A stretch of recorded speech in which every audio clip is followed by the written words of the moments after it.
우리 이해찬 선교사님은 저희 교회에서 오랫동안 또 후원하고 협력한 우리 이창배 선교사님의 아들이시죠.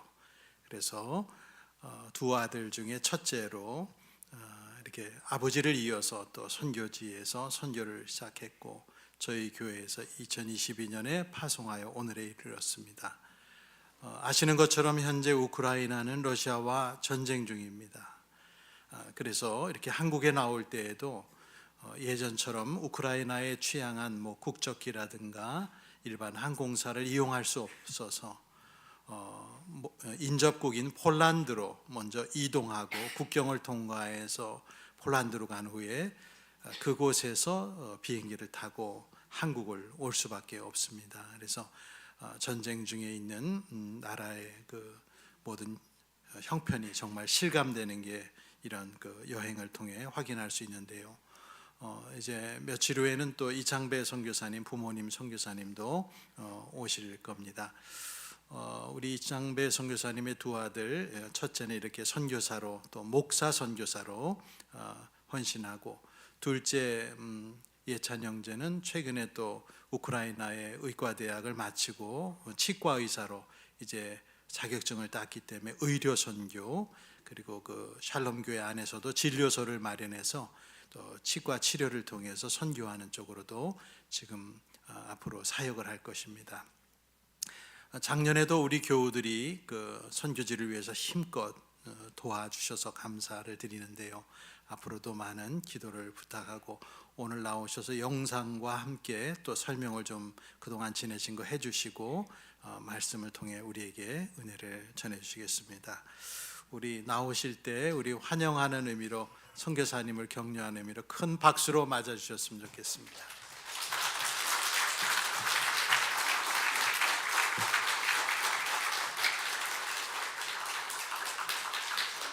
반갑습니다. 오늘 소망인교회 주일 예배 나오신 모든 성도들과, 그리고 또 오늘 온라인으로 이렇게 예배를 참여하는 모든 성도들을 진심으로 환영하고 축복합니다.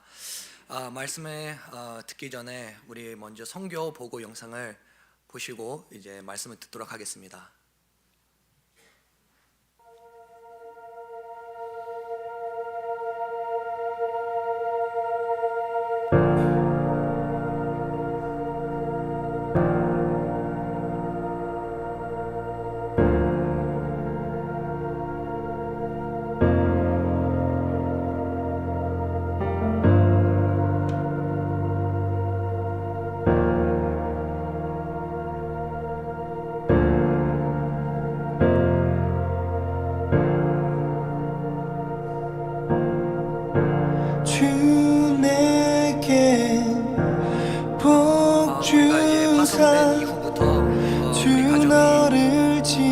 폴란드에서 이제 난민들을 이제 돕기로 이제 결정했습니다. 그래서 우리가 여러 가지 교육교회들과 그리고 이제 화성교회를 포함해서 이제 난민 보호 사역을 시작했습니다.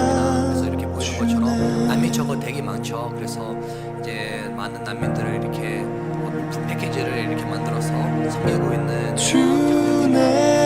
여기 있는 보시는 차량들은 우크라이나 내에서 이제 물품 유포하는 도시들이고, 여기다가 우리가 배운을 한 장면들입니다.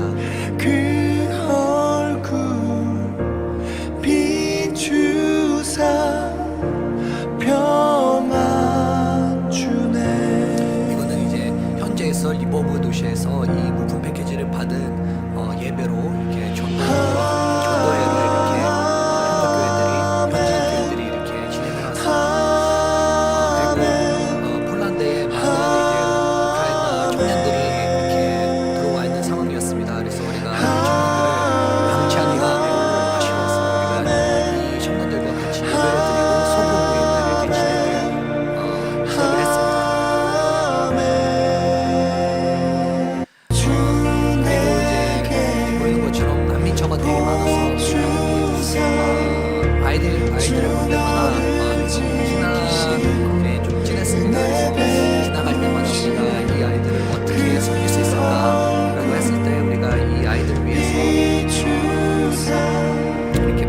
준비하려고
주의 은혜 너의 위에 천대까지 흘러가리.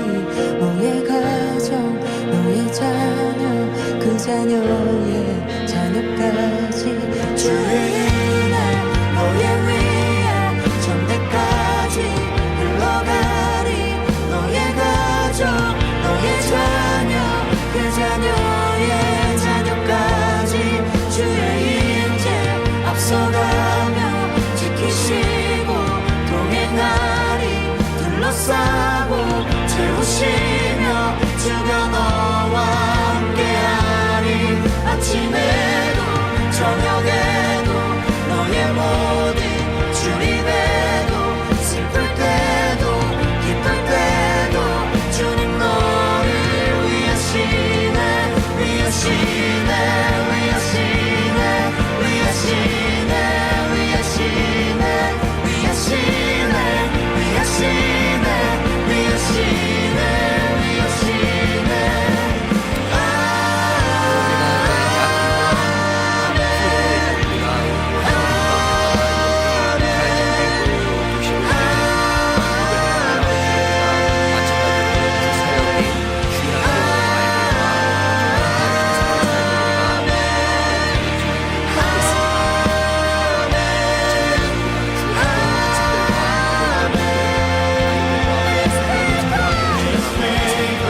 be upon you and 1,000 generations and your family and your children and the children and the children.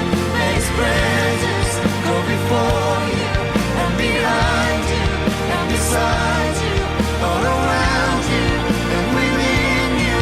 He's with you, He's with you in the morning, in the evening, in your coming and your going, and your weeping and rejoicing. He's for you, He's for you, He's for you, He's for you, He's for you, He's for you, He's for you, He's for you, He's for you, He's for you, He's for you, He's for you, He's for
He's for you. He's for you.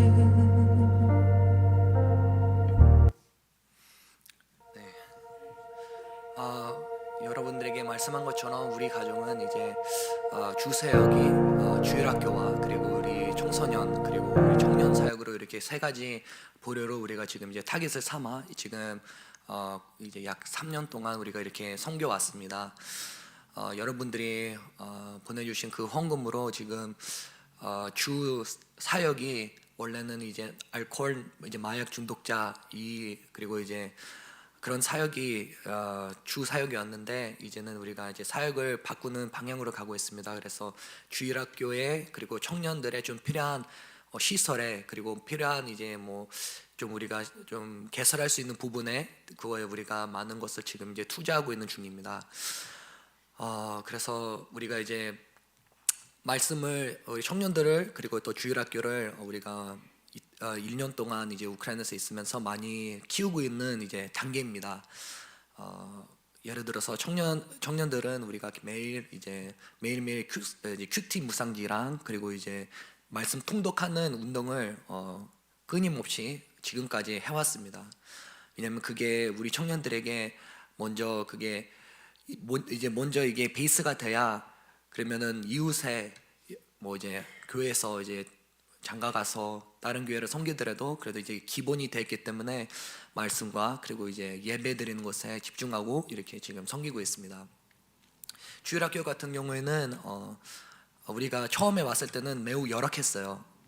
재정적으로도 많이 열악했고 그리고 그 시스템 자체가 없었기 때문에 진행하는 예배와 그리고 뭐 2부 순서 같은 게 매우 혼란스러운 상태였었는데 지금은 우리가 이제 어느 정도 시스템과 그리고 어떻게 진행하는 이제 예배와 그런 것을 많이 개설해 가지고 아이들이 매우 좋아하고 이 주일학교를 좀 많이 사모하는 이런 좀 이제 반응들을 많이 나타내고 있습니다. 그래서 여러분들이 날마다 우크라이나를 위해서 기도해 주실 때 그리고 후원하실 때 헛되지 않다는 것을 꼭 기억해 주시면 좋겠습니다. 이제 말씀을 듣도록 하겠습니다. 오늘 봉독한 말씀 중심으로 감사의 이유라는 제목으로 은혜를 나누려고 합니다. 사랑하는 성도 여러분, 새해가 밝습니다. 여러분들도 아마 지난 해를 돌아봤을 때 많은 결단을 했을 거고 그리고 아마 이 2025년을 개설할 수 있는 부분, 내가 어떻게 해야 하나님과 더 가까이 지낼 수 있는 방법, 내가 무엇을 해야 더욱더 교회에 열심히 섬길 수 있는 이러한 결단들을 했을 거라고 저는 믿습니다. 하지만 오늘 우리가 봉독했던 말씀을 읽었을 때 우리 감사는 기독교인의 삶의 핵심이라는 것을 우리가 깨달을 수가 있습니다. 감사는 우리의 삶의 모든 분야 속에서 하나님의 손길을 볼 수 있도록 도와주는 겁니다.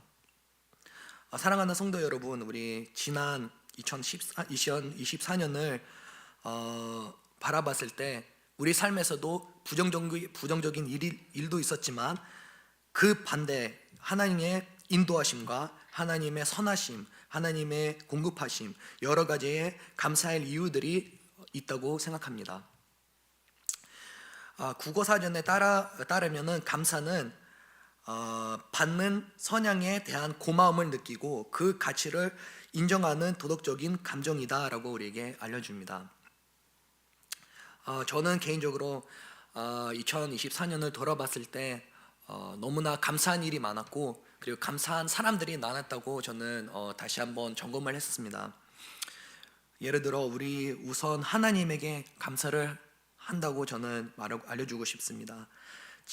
하나님께서 지난해에 허락해 주신 여러 가지 기회 그리고 하나님께서 좋은 만남을 허락해 주신 그런 것에 감사, 좋은 파송교회를 만날 수 있게 해주신 것에 감사, 좋은 목사님을 만날 수 있음에 감사, 또 우리 가정을 같이 또 선교를 협력하는 있는 여러 가지 협력교회들이 하나님께서 허락해 주신 것에 감사, 우크라이나에서 우리가 좋은 분들이랑 그리고 좋은 이제 현지인들이랑 같이 섬길 수 있음에 감사, 그리고 우리 양쪽 부모님이 지금 안전하게 그리고 건강하게 지낸다는 것도 감사. 오늘 이 성경이 우리에게 여러 가지 감사의 이유를 우리에게 다시 한번 알려주고 있습니다. 그리고 우리가 다시 한번 살펴볼 필요가 있습니다. 여러분, 첫 번째로는 우리가 말씀이 우리에게 교훈을 주는 것이 있습니다. 바로 하나님의 선하심과 자비에 대한 것에 우리는 매일 감사해야 됩니다. 성경은 하나님께서 모든 것의 근원임을 우리에게 알려주고 있습니다. 우리 야고보서 1장 17절 말씀을 보면은 온갖 좋은 은사와 온전한 선물이 다 위로부터 빛들의 아버지께로서 내려오나니 라고 우리 야고보서에서 볼 수가 있습니다. 모든 것, 모든 축복과 모든 복이 하늘에서 온다는 것을 우리 야고보서가 우리에게 알려줍니다. 여러분들도 아마 장원을 키워보신 분들도 있을 거고, 아마 또 좀 이제 그런 경험이 있는 사람들도 있을 겁니다. 장원조차는 스스로 존재할 수가 없습니다. 장원은 장원사가 있어야 그 영향에 따라 열매를 맺을 수 있는 겁니다. 장원사가 매일 꾸준하게 물을 주고 거름을 줘야 좋은 열매를 맺을 수 있지 않겠습니까? 우리도 마찬가지입니다. 하나님께서 우리에게 매일매일 허락하신 은혜가 있어야, 그리고 하나님의 돌보심이 있어야 우리가 하루하루 살아갈 수 있습니다. 하나님께서 우리에게 선하신 분이라고 우리의 성경 말씀을 우리에게 알려주고 있습니다. 하나님께서 매일 우리에게 일용할 양식을 주시고 비와 햇빛을 허락해 주시고 우리가 지금 누리고 있는 모든 것들을 허락해 주십니다. 사랑하는 성도 여러분, 저는 지난 해를 돌아봤을 때 하나님의 선하심을 어디서 볼 수 있었냐면은 우리가 바로 우크라이나 들어갔을 때, 그때 다시 하나님의 선하심을 깨닫게 되었습니다. 우리가 지금 우리 가정이 우크라이나를 3년째를 섬기고 있는데, 이 장기화된 이 전쟁이 많은 고통과 아픔, 파괴를 가져왔습니다. 우리 가정이 2023년 12월에 우크라이나를 입국했는데 우리 하나님께서 그 시점부터 우리를 훈련시켰습니다. 그것은 바로 사소한 것에 감사하는 훈련입니다. 사랑하는 성도 여러분, 여러분들이 지금 누리고 있는 것들이 그 일상에 얼마나 감사해야 될 일인지 아십니까? 경기, 물, 인터넷, 난방, 일자리, 가정, 수면, 평화, 이런 것이 결국 당연한 게 아니었습니다. 여러분, 우크라이나 상황을 간략하게 설명을 하자면은 동쪽 중부 우크라이나 지역은 매일 경보등이 울립니다. 이 경보등이 낮에만 울리는 것이 아니라 야간에도 울리고 낮에도 울리고 아침에도 울립니다. 위험이 있을 때마다 울린다는 것입니다. 그러면은 이 경보등이 울렸을 때 모든 것이 정지가 돼요. 우리가 일일이 생각하는 슈퍼 같은 것도 있잖아요. 경보등 울리면 다 영업이 끝납니다. 상황 종료될 때까지. 그러면 사람들이 일상생활에 큰 영향을 받아요. 그러면은 일상생활이 거의 안 된다고 보시면 됩니다. 동쪽 중부 우크라이나는 시민들이 매일매일 두려움에 살고 있습니다. 왜냐하면은 언제 어디서 미사일이 날아올지 모르기 때문에 항상 위험에 이러한 그런 고민과 그런 두려움 속에 살고 있습니다. 하지만 우리 서쪽 우크라이나는 어쩌다 한번, 2달에 한 번 폭격 맞을까봐 될까 말까입니다. 동쪽 우크라이나, 중부 우크라이나에 비해서는 아무것도 아니죠. 그렇게 말하면 안 되지만 저는 이런 상황을 봤을 때 하나님에게 감사할 수밖에 없습니다. 하나님, 이 서쪽 우크라이나를 하나님께서 불쌍히 여겨주셔서 그나마 이 땅에 경보등이 자주 울리지 않아서 하나님 감사합니다. 야간에도 안 울려서 편히 쉴 수 있어서, 수면을 취할 수 있어서 하나님 감사합니다. 여러분, 미사일은 이 우크라이나 건물들을 파괴하는 것뿐만 아니라 이 러시아에서 그 발사하는 그 미사일들은 우크라이나에 있는 중요한 인프라를 파괴시키는 목적을 갖고 있습니다. 그래서 러시아에서 발사하는 그 미사일과 무인기들은 우크라이나 전기발전소를 파괴를 매일매일 시키고 있습니다. 그래서 작년 여름에는 우크라이나 전기발전소가 많이 파괴되어서 서쪽 우크라이나 10시간씩 전기가 끊은 적이 있습니다. 동쪽 우크라이나는 며칠씩 전기가 끊어진 적이 있습니다. 그 전기발전소가 파괴되면은요, 일부 지역은 물까지 끊깁니다. 그러면 물이 끊기면은 우리가 일상 매일매일 사용하는 그 물이 끊어진다는 겁니다. 샤워를 못하고, 설거지를 못하고, 빨래도 못하고, 이러한 일상적인 부분들이 할 수가 없습니다.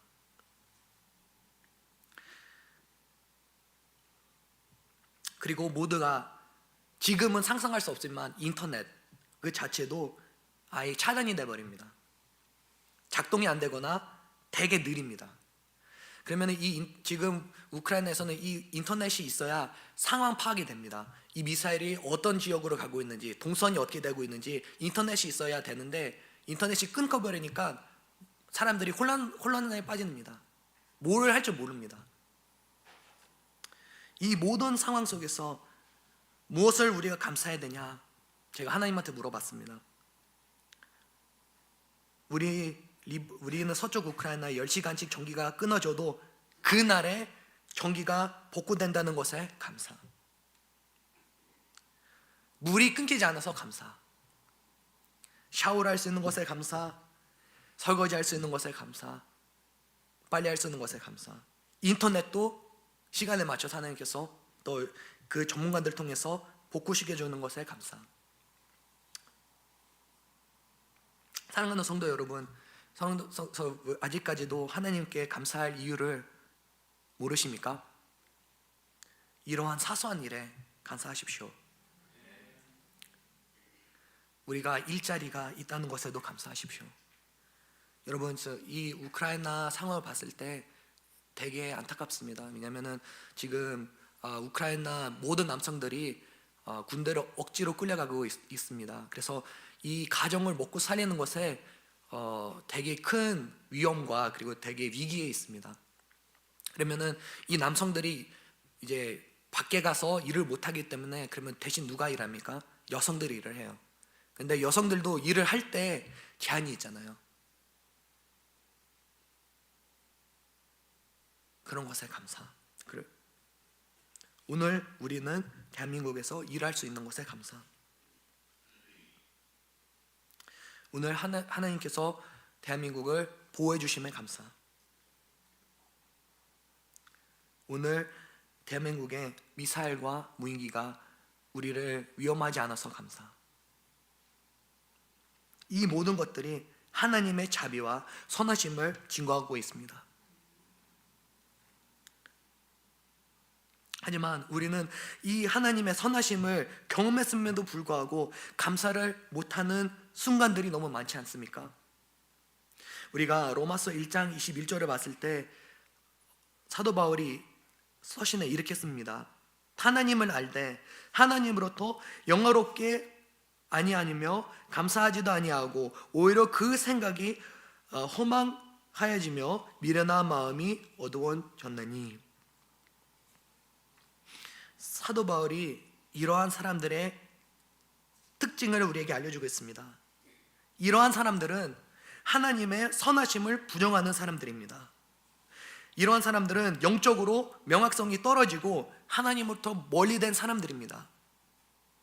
왜? 매일매일 하나님께서 선하심을 보여주시고 알려주시고 공급해 주시는데 그거를 알아보지 못한다는 것입니다.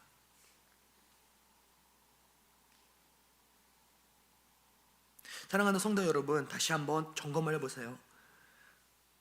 우리가 매일매일 불평하고 있으면 오늘 나는 이 일이 제일 싫어, 급여도 낮아, 이렇게 말했을 때 어떤 사람들은 여러분들의 일하는 그 직장에 비해서도 덜 받는 사람들도 있습니다. 예를 들어서 우리 장모님은 유치원에서 근무하고 있는데요, 새 유치원을 5일 내내 일해요. 그런데 그 급여가 얼마 됐는지 아십니까? 400불밖에 안 돼요. 그런데 우크라이나 제일 저렴한 그 아파트 월세가 400불이라는 거예요.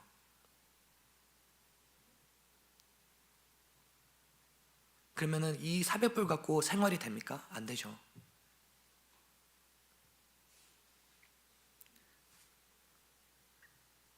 그래서 더욱더 감사. 오늘 내가 버는 돈에 내 가정이 일상이 되는 것에 하나님에게 감사하십시오.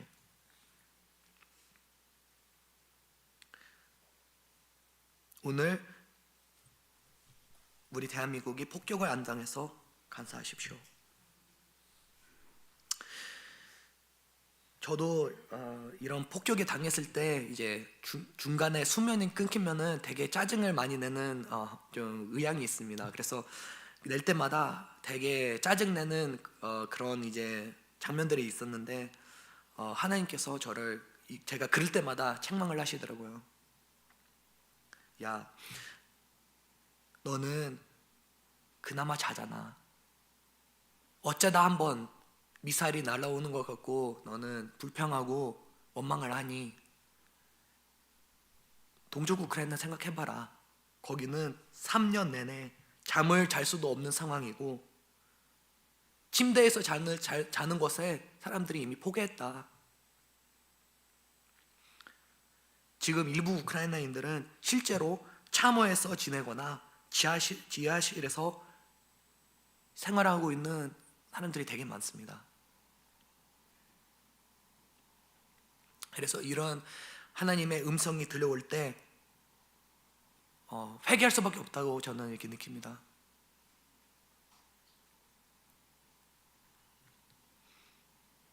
그래서 여러분, 감사는 하나님의 선하심과 지속적인 임재를 깨닫게 하는 열쇠라고 저는 알려주고 싶습니다.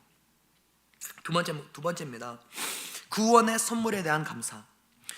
여러분, 우리 예배소서 2장 8절 말씀에 보면은 이런 말씀이 있습니다. 너희가 그 은혜에 의하여 믿음으로 말미암아 구원을 받았나니 이것이 너에게서 나온 것이 아니요 하나님의 선물이라. 아멘. 여러분, 우리가 가장 감사해야 할 이유 바로 이것입니다. 예수 그리스도입니다. 방금 우리가 여러분들과 나눈 하나님의 선하심과 자비에 대해서 말씀을 나눴잖아요. 그런데 저는 가장 큰 그리고 가장 감사할 이유는 바로 이거라고 생각합니다. 그리스도의 희생. 제가 여러분들에게 질문하고 싶습니다. 예수님이 우리를 위해서 꼭 죽어야 했다고 생각하시나요? 여러분들이 예수님이 죽었다는 것에 공평하다고 생각하시나요? 아니요. 예수님은 100% 의인입니다. 죄가 없는 분이에요. 죽을 필요가 없는 분이었어요. 저와 여러분과 100% 죄인이라서 우리가 대가를 지어야 했어야 됩니다. 우리가 그 벌을 받았어야 돼요. 그런데 여러분, 우리가 오늘 예수 그리스도를 소중히 여기냐? 그 질문을 해봐야 됩니다. 여러분들은 예수 그리스도의 희생을 감사하게 생각을 하시나요? 여러분들, 제가 좀 이거를 말하기가 좀 잔인하다고 느낄 수 있는데, 제가 성도들에게 우크라이나 우리가 샬롬 교회를 섬겼을 때 제가 그렇게 위로를 합니다. 여러분들, 원망하지 마시다.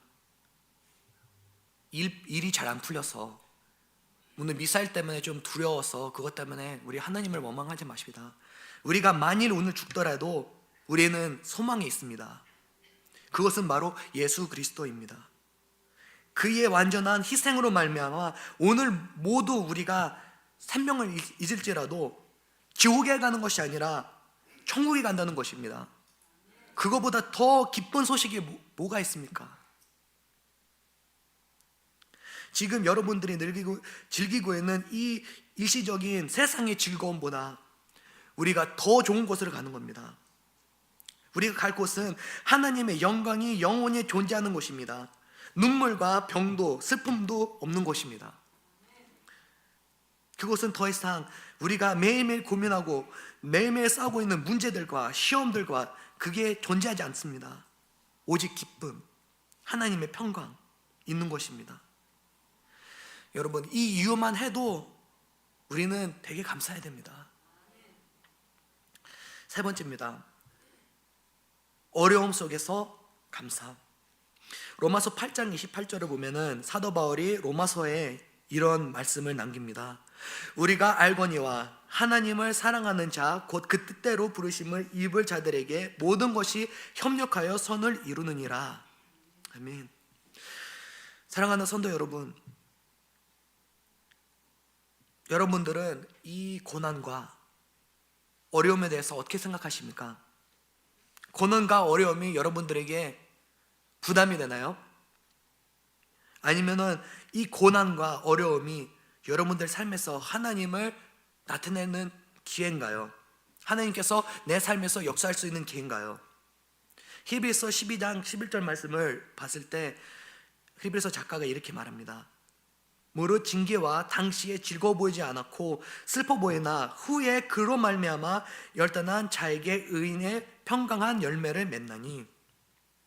여러분, 우리가 당하는 그 고난과 어려움, 당시에 받을 때는 기쁘지 않죠. 고통스럽죠.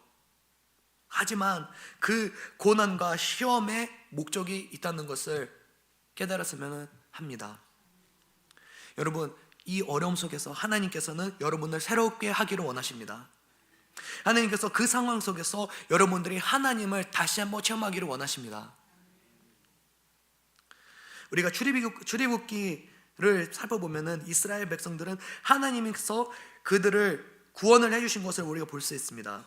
하지만 그들은 날마다 불평과 원망을 한 백성이었습니다. 광야에서 하나님의 선하심을 직접 체험하고 본 이스라엘 백성들이 계속해서 원망을 했습니다. 민수기 14장 11절 말씀을 보면은 하나님이 이렇게 말씀합니다. 여호와께서 모세에게 이르시되 이 백성이 언제까지 나를 멸시하겠느냐? 내가 그들 중에 모든 이적을 행한 것도 생각하지 아니하고 어느 때까지 나를 믿지 않겠느냐? 여러분, 그 결과는 어떻습니까? 그 백성의 불만 때문에 그들 중에 대다수가 언약의 땅을 가지는 못했습니다.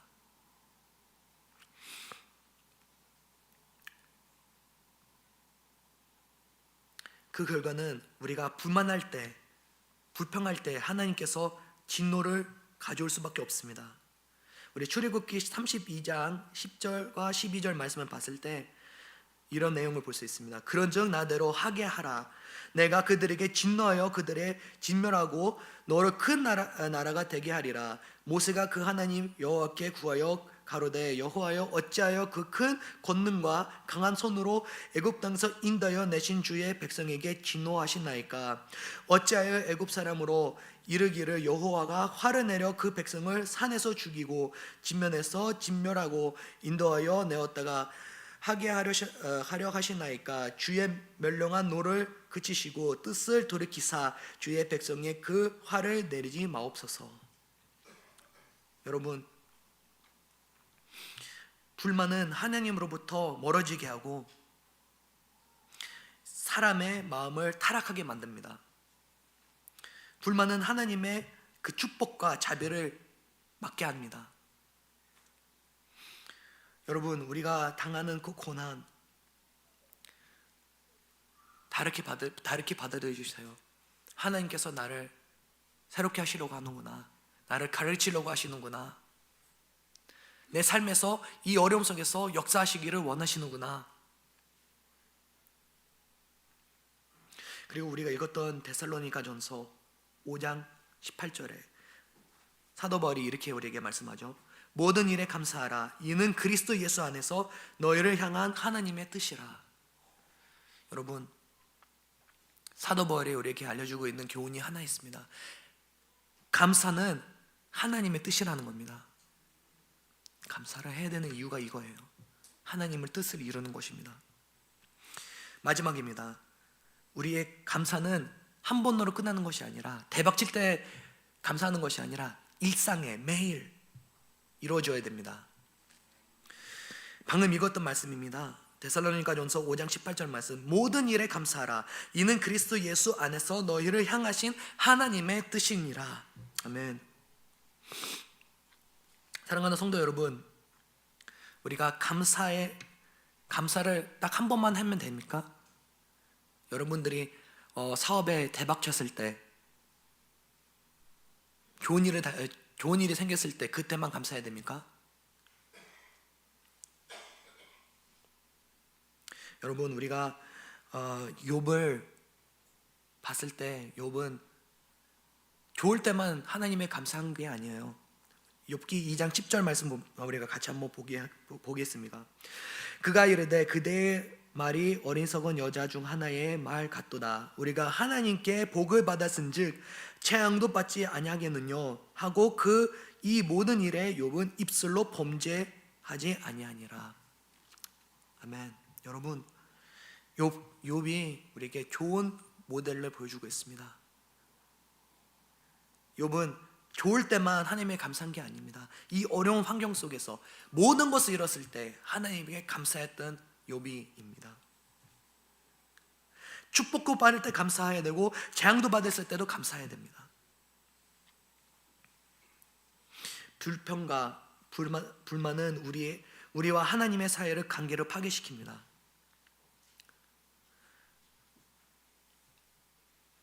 그래서 여러분, 우리가 모든 일에 하나님을 축복을 받는 것에만 감사하는 게 아니라 안 풀릴 때도 감사하십시오. 말씀을 정리하겠습니다. 오늘 우리가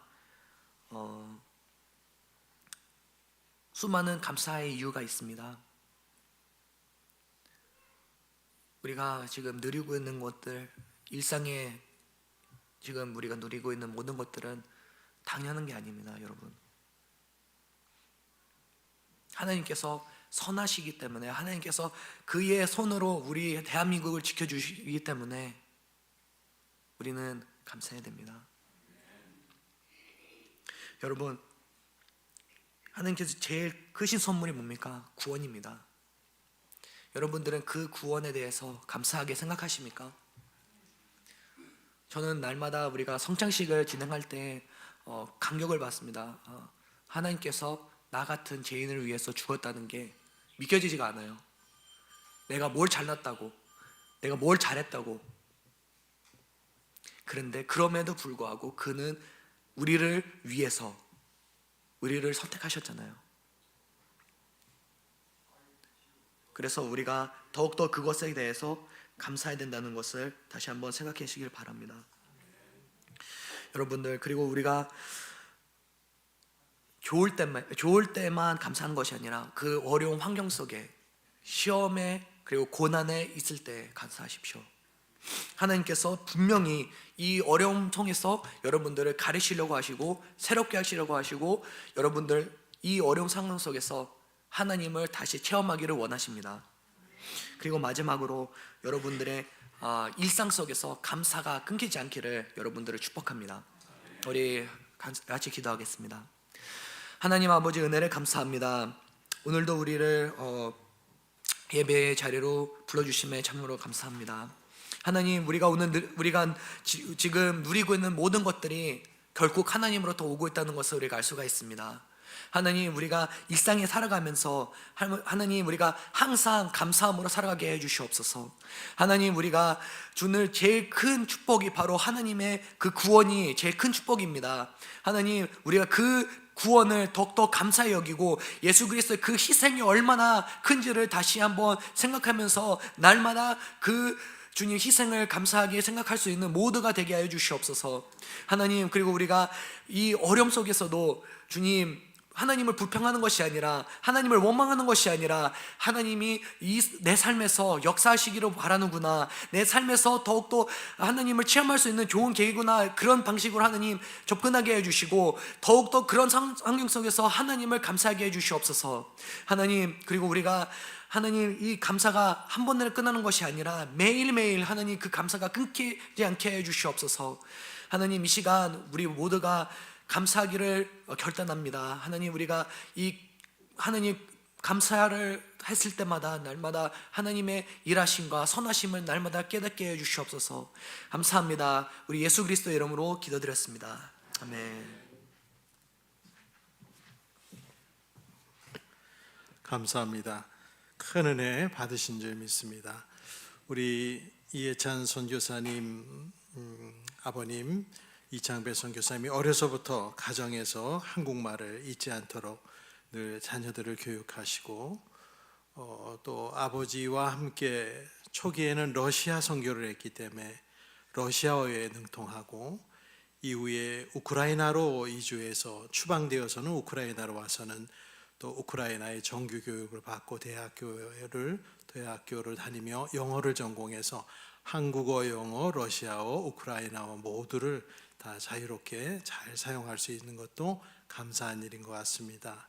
그리고 고국을 사랑하여 한국에 와서 그 어려운 군 생활도 또 말도 참 알아듣기 어려운 군 생활도 잘 하고 그래서 이렇게 하나님께서 우크라이나 선교를 위해 아들을 쓰시는 것을 저는 곁에서 지켜보며 얼마나 보람이 되는지 모르겠습니다. 앞으로도 우리 이해찬 선교사님 또 록솔라나 선교사님 사무엘을 위해서도 기도와 후원을 부탁을 드리겠습니다.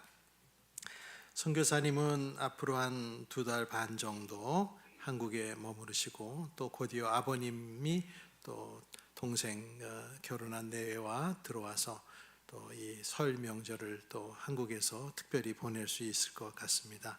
이어지는 또 협력교회의 선교 보고들 또 후원하시는 분들과 또 함께하는 그런 시간들이 유익할 수 있도록 기도해 주십시오. 이 시간 우리 다 함께 일어나 505장 1절을 찬송한 후에 제가 축도하겠습니다.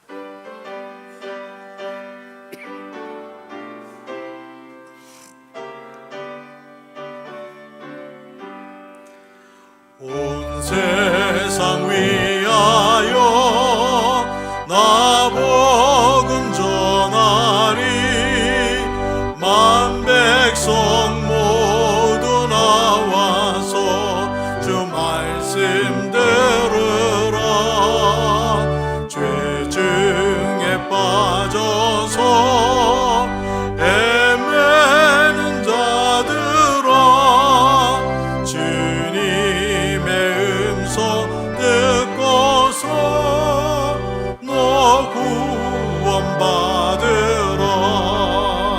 전하고 기도에 매일 증인돼 세상 모든 사람 다 듣고 그 사랑 알도록 기도합니다. 이제는 우리 구주 예수 그리스도의 은혜와 하나님 아버지의 극신하신 사랑과 성령님의 감동 감화 위로하심 교통하심이 오늘 우크라이나의 사정을 저희들에게 알게 하고 주를 위해 헌신하고 앞으로도 우크라이나의 영혼들을 구령하기 위해서 애쓰는 주의 종 이해찬 록솔라나 선교사와 사무엘 위에와 또 오늘도 선교보고를 듣고 감사의 이유에 대한 말씀을 듣고 더욱 감사하고 살며 이 나라와 이 민족을 위해서 기도하기를 원하고 돌아가는 성도들 위해 영원토록 함께 있을지어다. 아멘.